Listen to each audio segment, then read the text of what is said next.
What's up, everybody? Jay Plays Casual here, and today we are reviewing Black Myth Wukong. Just want to say off the bat that this is a very good game. I enjoyed it from start to finish, and I feel like Game Science did an amazing job with this game. In terms of the enemies that you encounter, the boss fights, the mini fights, everything in this game felt very good, felt very cohesive, felt very well put together. And that's actually very rare to find in games nowadays, as you guys know. So right off the bat, just want to get into the areas in the game. So in a Black Myth Wukong, there are 6 different chapters, and in each of these chapters, you sort of go into a different area or a different location in the game, and each of these areas are very, very well put and are very cool to explore. There's a lot of things for you to discover in these areas in terms of, mini bosses, side bosses, and each of these chapters have their own final bosses. With that being said, me first starting off playing this game, I didn't really know about, like the upgrade mechanics or anything like that, or, I didn't really know like how to take on the game, should I say. So I would kind of just pretty much beeline it, just take out enemies that were in my path, beeline it, encounter a boss, and, and I would get stuck on like, sometimes it would be like the final chapter boss, and sometimes I would get stuck on like these bosses. But with this game, a good thing to keep in mind is that exploration, even though it is optional, like you could do what I did initially and just like beeline it and stuff like that to go to like the main, fight the interim bosses to lead up to the final boss and things like that. But that you're honestly not going to get like the full experience of the game that way, and the final bosses are actually going to be a lot more difficult, because in these chapters, in each of these chapters, there's also secret areas, or not even the secret areas, but there are certain things when you fight these other bosses, like you get some of these mini bosses, you get some of their forms, sometimes you can get different spells from them and stuff like that that can help you greatly going into these final chapter bosses. So, if you're going to go into this, I would highly recommend, exploring the area, doing some of the side stuff and doing a lot of the different things that the game has to offer. The game doesn't really have like a mini map or anything like that, so you're not really able to see which place you have gone to or visited or anything like that. But there is a lot of things to explore within these chapters, and a lot of things that you can kind of collect, things that can help you increase maybe your health bar, your stamina bar, things like that, that kind of help you manage these final chapter bosses a lot better. And overall, I felt like the scenery was very great on these chapters, was well done, I should say. And it's pretty cool. There's a lot of like meditation points in each of these chapters that kind of remind me of Ghost of Tsushima's like meditation spots and things like that. Something kind of similar to that, and it just gives you like a little bit of like a respite where it kind of like showcases like the different areas in the game and things like that, which I thought it was pretty cool. So moving on from that, going into the gameplay, I know a lot of people said that this kind of plays like a Souls-like, or that it's a Souls-like type of game, and I want to say yes and no. I want to say yes in the fact that, for example, like if you die, you respawn and you go back to like that last checkpoint area that you like rested at or something like that. Or every time that you rest at this place, like all the enemies kind of respawn again. So in that aspect, yes, it is Souls-like. But that's pretty much the only similarity that I can kind of see where it's Souls-like.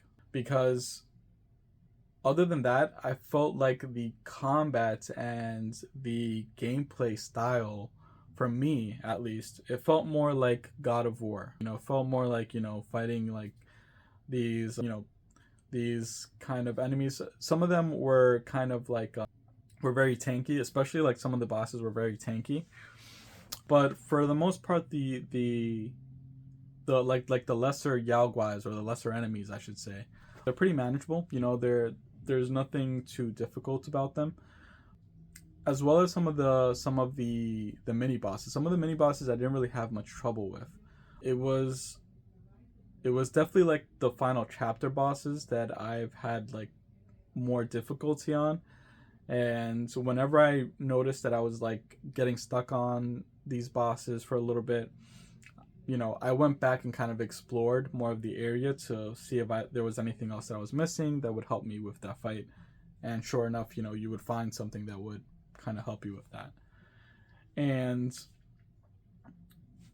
in terms of the bosses, overall, they're very cool in their aspects of like their fighting styles. Each of them felt unique. I didn't encounter any one boss that felt the same as like another boss, or something like that. They were all sort of very unique in like their own like fighting styles and things like that. But what I would say is that, and this was just something that I encountered. I don't know if this is like a glitch or something, but for example, in the chapter 2 boss in this game, I've noticed that like if you fought this boss and you didn't like let him get off his first move sets in the beginning, when he goes into like the second stage of the fight, the area, because he like does like an area effect that kind of like limits the fighting, like the fighting area that you can fight in, gets a lot more smaller if you didn't let him, go off on or do his first couple move sets. And I think that's just a glitch in the game. But that was something that was kind of like annoying, because the area would get much smaller, and there was a stage where he will launch these like sand tornadoes and things like that.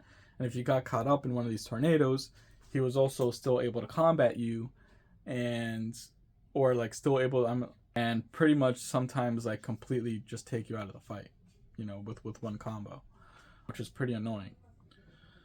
So in that aspect, it was a little bit annoying, but that wasn't very very often, that would happen. I think it was just with that particular case. But in terms of the gameplay and all that, very fun, very enjoyable. I enjoyed exploring. I enjoyed doing the side content, exploring off and encountering these different side characters that helped you along the way. It was very cool. And overall, the gameplay felt very very good. Felt very fluid. Like the different fighting styles and things like that, or the different stances that you had was pretty cool. Moving on from that, I want to go into a little bit about the performance. I was playing on the PS5, as you guys can see, and I'm not saying like there was a major issue or anything like that, but I did notice that even though I was playing in performance mode, which I think bumps up the FPS to like 60 FPS, there would be times that the game would still dip. It would still dip to maybe like 30 frames, or a little. I don't know. I wouldn't say less than that, but it would definitely take a considerable dip at times. And I don't know if that was because of the length of like the playtime that I was going, or something like that had an effect to that. But there was definitely like performance issues that I did notice, but nothing game breaking, nothing that prevented me from progressing the game or completely crashing the game or anything like that. I didn't experience anything like that. It was more like stutters, like frame drops in certain locations and things like that. Especially like around the waterfalls. If you go around the waterfalls, you'll know what I mean. Like the frames take a huge dip, and I don't know why. But anyways, that was kind of the only thing that I kind of noticed in terms of performance. In terms of audio and music, overall very good, very very well done as well. I would say though that the lip syncing isn't really up to match, but I can only attribute that to probably because it's probably lip synced to the Chinese translation of it, so it does look a little bit weird when you're playing it on the English like sub version, and like the lip movement isn't really matching up with what they're saying, type of thing. So it kind of looks a little bit off.